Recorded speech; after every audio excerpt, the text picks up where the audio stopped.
Hi, everybody. Leslie Batson here. Thank you so much for tuning in. I have to first off apologize. I know I've been missing in action. I have not posted anything or sent anything out related to Rebel Rock Wealth since last January. So I want to apologize for that. That was the last time I put out a podcast episode. I think last time I put out a video. It's been, a lot going on in the last 12 months. So I don't want to just skip past everything that's happened in the past year. So I do want to touch on that. And I have a few notes here. So if you're watching the video, just excuse me for my eyes, you know, going down to the screen because I want to make sure I don't miss a few things. But what I will say is that I am back.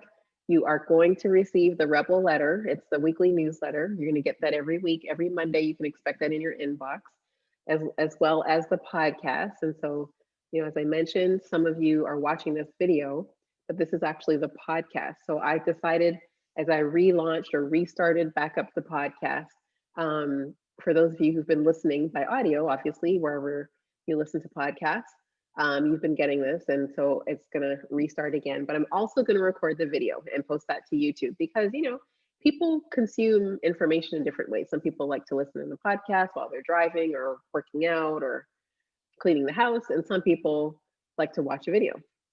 Some people like to read. So I'm going to make sure that I have content available to you in the various formats so that you can consume it and learn, because that's ultimately my goal, is to make sure that I put out content that's valuable and that you guys are learning from, and so you can take action. Okay. So as I mentioned, I wanted to say a few things about 2020. I think that when I first went into 2020, so New Year's Eve, so like, this time last year, I was ignorantly blissful about what I basically had planned for 2020, right? Planned. So what I knew was that in April 7th to be exact, my contract was ending. So for those of you who don't know, I work in IT. I've had a career for 20 years in IT, the last 15 years as a consultant. And so my last contract was coming up due. It was going to end April 7th. I wasn't looking to renew. And I was going to pivot into working on Rebel Rock Wealth full time. So that was the plan. Also, my plan was, since I was going to be, free and working my business full time, and I can, just like I meet with all of you online, I could do it from anywhere. So I thought I'm going to spend the summer at home with my family, go home and get to spoil my little nephews, my little 5-year-old nephews, and be there for their birthday. And they're twins. And I also have a twin brother, their father. So we were going to be able to spend our birthday together. My mother turned 80 this summer, so I was going to be able to be there for her. We were going to have like a birthday bash for her, and so all these things were going to happen. Those were my plans for 2020. So let's see. The year started off January 2nd, I think. Me and one of my girlfriends, we drove down to Fort Lauderdale. We got tickets for Oprah's, wellness tour. It was amazing, and it was just the best way to kick off the year, all focused on wellness. And I had all these goals already and all these plans for my business. Like, I was just so excited and revved up, ready to go for 2020. Then a couple weeks later, I received a phone call from a friend of mine from high school. And when I saw the number come up, I was a little bit surprised because, we, interact on social media, but don't really talk very often. And it was nighttime. And she called to let me know that one of my best friends from high school passed away. And it was very sudden, it was unexpected. She was at home, and it was devastating, right? It was just shocking and devastating. It was not news I was prepared for. It wasn't anything I was thinking about. And so I made plans to go home, go home for the services. And what I did, as what always happens, with funerals, it's you gather with friends, people you haven't seen. And for me, because I moved away since high school, I came to the States for school.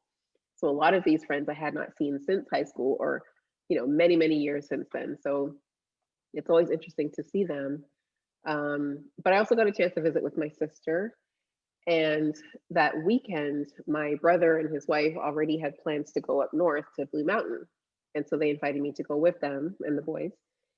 So for me, that was a week of, I guess, an emotional roller coaster, right? It was more shocking, sadness, just dealing with the fact that my friend was no longer going to be here and feeling so guilty that we didn't get to spend more time together because I've been such a workaholic and, we just live in two different places. And it's really one of the reasons why I wanted to be able to pivot and do my business full time and manage my schedule because I wanted to be able to have more time with my friends and with my family.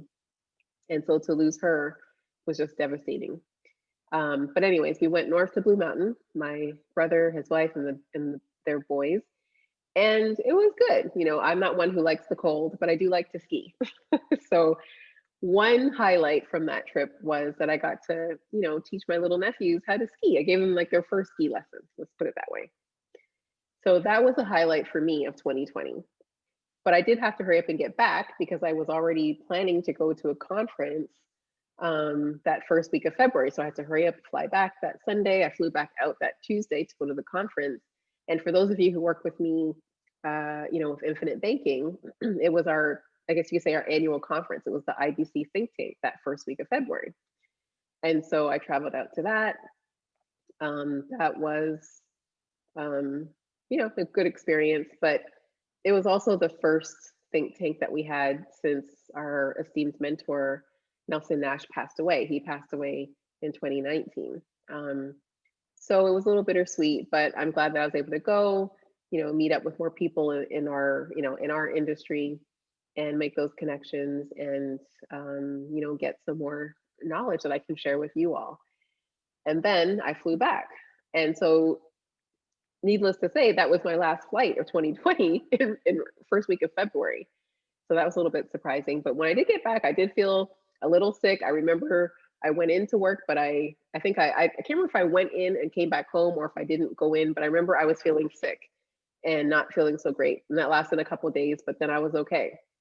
And it's interesting when you think back now, I wonder if I had mild symptoms of COVID, who knows? And when I think back to my friend Mary, the way that she died so suddenly, I mean, obviously in early January, mid-January, we didn't have any knowledge of COVID. We didn't have any tests for COVID, but I suspect that had something to do with her sudden death. But in any case, early February was my last flight. Can't believe that, but that was my last flight of 2020. So, not too many days after that trip is when we all learned about the coronavirus. We saw it, passing across Italy. We knew it was going to hit our shores and really ravage the US. So the work from home policy started in March, and my final contract came to an end, right? It was pretty anticlimactic, because we started working from home in March and that never ended. I'm pretty sure those folks are still working from home now. But my last day was April 7th. It was pretty uneventful.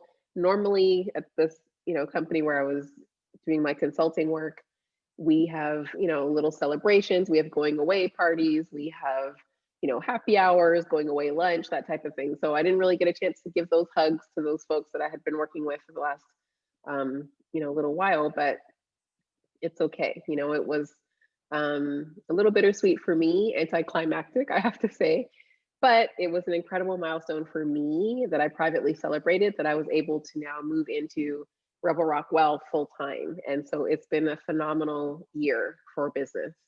But then in May, we witnessed the lynching of George Floyd. Around that same time is when we learned about the murder of Ahmaud Arbery and Breonna Taylor. We also got to witness a disturbing and irrational call to the police by Amy Cooper in Central Park just because a Black man asked her to follow the park rules. So, May was a lot. It was a lot. And I'm still not sure how I can articulate how I felt during those weeks, but it was like the pain was like dizzying and disorienting almost. George Floyd was 46 years old. I'm 46 years old. We're the same age. And I, in so many ways, feel like I'm just starting to live. I'm feeling like I'm starting this new adventure with this business, getting it, finally focus on it full time. I'm just able to do so many different things. And he literally got his life snatched from him, from his daughter, from his family. And it was just so enraging. It was really just enraging, the whole series of things that were happening at that time. And so I literally found myself in a position where I literally could not sit still. Like if you see in the movies or the cartoons that people are like walking back and forth wearing a hole out in the carpet, like I couldn't sit still. I physically could not sit still. And I found myself just one day, I walked out the front door, just started taking a walk, and then I pulled out my phone. I just started talking to the camera. And basically, I was just expressing my disgust at what happened and what had been happening. Um, I felt like, um, and I still feel like the reason that these things happen is because there are people in this society who don't value Black lives. They just don't. I mean, if they did, we would not watch a man's life get taken from him from beginning to end. And so the reason I feel that this happens is because there are people who have preconceived ideas or stereotypical thoughts, or they make assumptions about people who don't look like them. And for too long, for centuries really, Black people in this country have been devalued and not thought of as fully human, and not treated as fully human, especially by the police. And so my thought is that we as a society need to be able to move past the ignorance of racism and the systemic racism that exists in most of the agencies and organizations and systems that we have to, live amongst and live with in this country. So I offered an invitation to those who were interested in having a discussion, those who are, interested in having a conversation about race. So I called it No More Ignorance, because it is really truly ignorance that keeps racial discrimination perpetuating.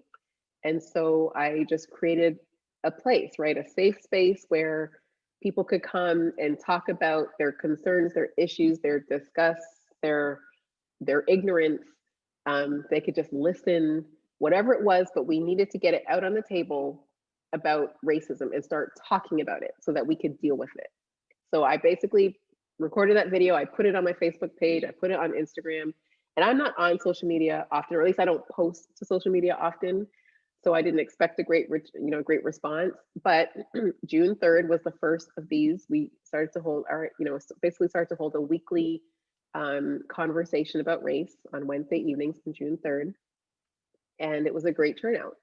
There were people from across the country. There were people from my friends and family from Canada. I even had a cousin from Barbados tune in. We had, baby boomers, Gen X, Gen Y, or I guess Gen Z, millennials, Black, white, Asian, rich, not so rich, I mean, really, it was a true diverse mix of people joining the conversation. And that conversation still goes on. Excuse me. It's not weekly anymore. We are meeting the first and third Wednesday at 7 p.m. Eastern on Zoom. And if you're interested, there's a link in the show notes and you can, by all means, join. This is not a public thing. I don't post our conversations to social media or anything like that. Because what I want is for us to be comfortable having conversations with people who don't look like us. I want us to find our commonalities. I want us to, discover that we all want the same things, right? We all want to be successful. We all want to be safe. We all want to be healthy. We all want to have the same access to the same opportunities. Why one group feels that there's a benefit to them having an advantage than the rest, I don't get it. Maybe because I'm not in that advantaged group. But ultimately, I think we can all see that everybody can benefit from everybody having success. So anyways, that really was, I think, what consumed a lot of my energy this summer was the protests and everything that was happening. It's, like 2020 was the year when enough was enough, especially for me. And I felt like I can no longer just sit and watch and stew in my own anger. We have to do something. So this was a little thing that I did. And I do think that it's been very fruitful. I would say, for one, and maybe this is very selfish, but for one, it's been very therapeutic for me to hear from, like I said, a diverse group of folks that they have the same concerns. They want to eradicate racism just as badly as I do. They're not necessarily affected by it the way that I am, but they're all in. And so that was great. So that was a lot of my of my year. But at the same time, business was still rolling. And so I feel badly. Like I said, I did not really share anything on social media that was related to Rebel Rock Wealth because my, you know, where I was called was focusing on those kind of topics. And so 2020 was a roller coaster year. Okay. So I guess I wanted to say this. What hurt in 2020? Um, for me, it was losing my friend Mary. Um, it's still shocking, and it's been almost a year now, but it's still shocking that she's gone. Um, the way that racism, even though it's existed here for centuries, and it's been fueled in recent years here in America, it truly revealed its ugly self in 2020, and lives were lost and hearts were broken. My heart hurts because I wasn't able to spend the summer with my family and celebrate my mother's 80th, and just to be so far away from them during this, this pandemic. Um, we did and still have our weekly family game nights on Thursday, so that's great, getting to see family and stuff, but it's not the same as being able to hug and, feel the protection of your mom and dad, right? It's just not the same. As I'm recording this, more than 20 million Americans have tested positive from COVID, and almost 300 or more than 350,000 have lost their lives to COVID, and that's just here in America. And it's so tragic. It's so tragic and unnecessary. Um, and we know that the numbers could have been so much lower if we simply had someone in the decision making chair at the federal level who had an ounce of compassion and who had any ability to lead in any way. I think things could have been very different. We know that there are those essential workers who we love and respect. My mother was a nurse, and so she's retired, but I know that it can feel like a very thankless job.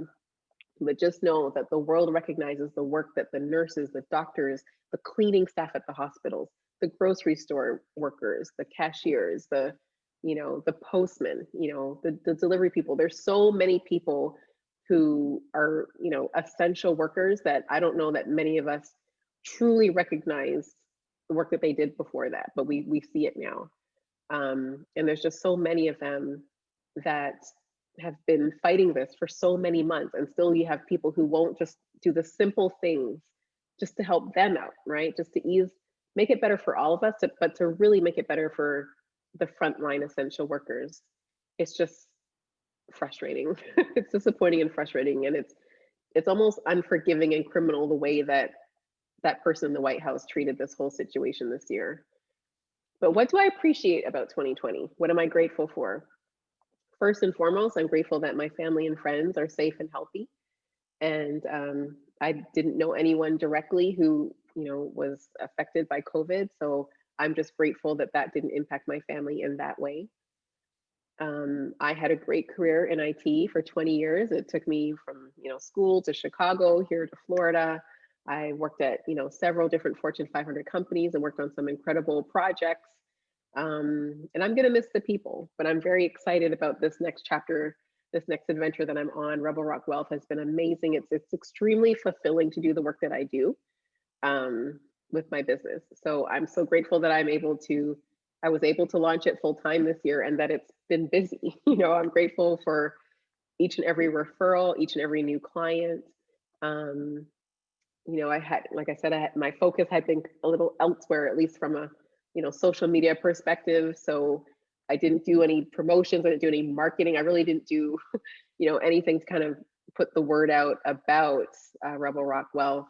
But you all continued to come, so I appreciate that. It really is fulfilling to serve you. So as I mentioned earlier, I do promise to make sure that I will have fresh and new content for you out every week. Every Monday, you can expect to see the Rebel Letter, and that will link you to the podcast, the videos, any new events or anything that I'm doing. You'll get word of it in the Rebel Letter newsletter. I'm also launching a program this year. So I've been working on this. I hope that it will launch in March. So please stay tuned for that. But what most of you know, if you know me, is that one of my priorities is financial education, right? It's like education first. That's really my approach. Because I feel like with anything, if you don't understand the foundation of it, how can you make an informed decision? And unfortunately, there's just so much bad information that's out there. There's a lot of information, and a lot of it is bad. And I just mean bad in the sense that it's either wrong or it's not like comprehensive, it's not complete. It's enough to get you to do something, but it's not everything you need to know. So I want to create something that is comprehensive, it's self-paced and interactive. So that's coming hopefully in March. Um, so as it relates to the social injustice that's been taking place, I would say that what I'm grateful for and appreciate in 2020, not that the horrid things happened with George Floyd and Breonna Taylor and Ahmaud Arbery and others, but when the protests happened, the diversity of that crowd, the diversity of the protesters, that felt good. The people who joined my conversations on Wednesday nights, the diversity of that group, that felt good. That felt like there is progress. It means that we're moving the needle, right? It means that there are some people who are very upset by that, but there's a lot more people who are united in wanting to make real change and in eradicating racism. So it really opened my eyes to how many people, especially Americans, because I think I was even ignorant to how many, let's just be honest, how many white people actually are, just as angered and disgusted by the systemic racism in this country and actively want to do something to change it. So that I appreciate, that I am grateful for, that they recognize that, everybody wants equality and equity, and they recognize that Black lives do matter just as much as anyone else's lives. So that felt good. I think the other thing that came out of this summer was, just diving in for me, almost obsessing about the history of racism. Like, how did this all come about? How do we get to where we are today? And how do we get rid of it? So, with that, of course, I learned a lot more about the wealth gap in this country. So, obviously, there's a big wealth gap between men and women. But of course, it's worse and it's widening between white families and families of color, particularly Black families. And so I want to address this. I'm a Black woman.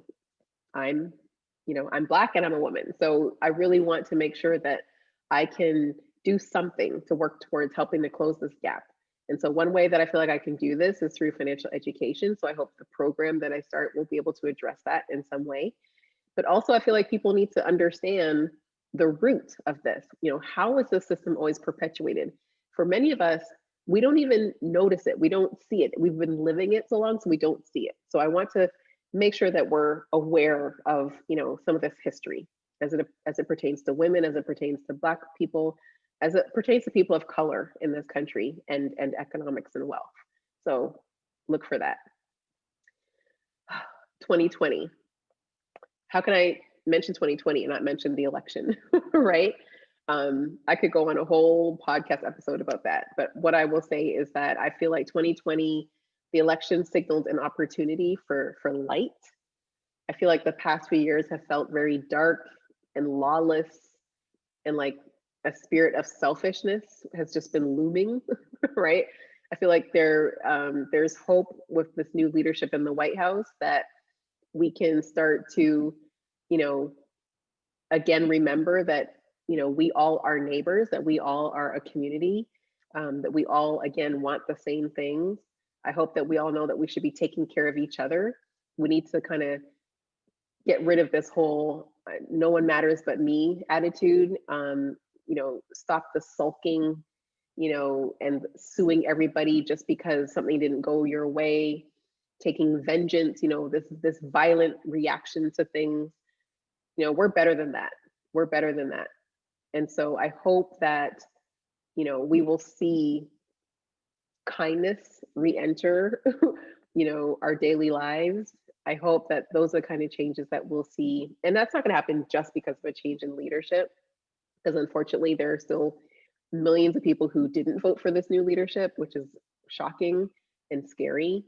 Um, but I think that we have to make sure that we are looking for compassion so that we can, be compassionate and empathize with those around us for any reason. It doesn't have to just be about race, right? I think we have to all remember that we're all human beings and we should all be taking care of each other. I'm grateful for the vaccine. I'm grateful that the vaccine is now out and available. I realize, again, because of some failed leadership, that it's not out and distributed and available and getting to people the way that it should be, but hopefully things will change in this next few months. But I can't wait till I can start traveling freely again, and hugging friends and seeing people and kind of having that social interaction, get back to how it used to be. The last thing I will say about 2020 is that, the love bug unexpectedly bit me this year. I wasn't looking for it. I certainly wasn't expecting it. I didn't see it coming, but it came, and I'm grateful for that. So 2020 is an example of why I really don't like the concept of making plans, because oftentimes things don't go as planned. What we can do is work towards something and be prepared for any detours, right? So much like with our finances, that's why I don't make financial plans. I'm not a financial planner, but I will help you learn about money, and I will help you be prepared, for any situation, right? That's why we work on strategy, and we implement strategies that help you, whether there's a pandemic or a recession or it's the greatest financial year of your life, right? All of the strategies that we work on together, they'll work regardless of what's happening around us, right? That's why the fundamentals are so important. So I feel like, I've said a lot. Hopefully it made sense, but I look forward to engaging with you, throughout 2021. I look forward to launching my program. Um, Again, I appreciate all the referrals. For those of you who are not clients yet, but watching this, I appreciate you joining the list. And please share this if you feel like there's any value. Um, there's much more information to come. And like I said, you can just look for a new email to come out every Monday. So if you're not subscribed, please subscribe to this podcast, or please subscribe to the YouTube channel. And please make sure you go to the website and sign up for the Rebel Letter newsletter. That way you will get informed. You'll be one of the first to know each week when there's something new and available. Thank you so much for tuning in, and I will see you next week. Take care.